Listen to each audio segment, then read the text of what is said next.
dari road itu lagi. Iya, duit mal baik ya, duit dia sana total tol iya seperti sana apa ya back lagi ini sorry video করছি খারাপ ধাক্কা দিয়া পালায়া তারপরে তারা নতুন এক জমিদার রয়েছে তার সঙ্গে বিবাহের না হযরতে আবু জার বলেন কবরে তোর ভিতরে আজকে যাকে রাখবো তিনি হতেছে হযরত ইমাম হাসান হোসেনের মা বেহেশতের সমস্ত জওয়ানদের সরদার তিনি হলেন খাতুনে জান্নাত বেহেশতের সমস্ত মহিলাদের সরদার ইনি হবেন যে ফাতেমা তারে রেখে যাব তোর ভিতরে খবরদার কোনো বেয়াদবি করবি না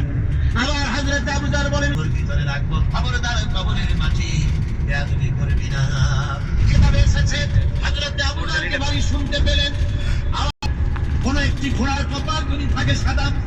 এই শীত পরে নয় সারে কিয়ামত থেকে ময়দানে আমার সেই উম্মতেরা নামাজি ছিল দিনদার ছিল পরেজগার ছিল দুনিয়ার বুকে ঈমান নিয়ে যারা চলাফেরা করেছে আমার দিন কায়েমের আল্লাহর দ্বীনের জন্য যারা কাজ করেছে ওদের চেহারা নূর চমকাতে থাকবে না যেহেতু আমি মুহাম্মদ রাসূলুল্লাহ সাল্লাল্লাহু আলাইহি ওয়াসাল্লাম আমি মেয়েদের পিতা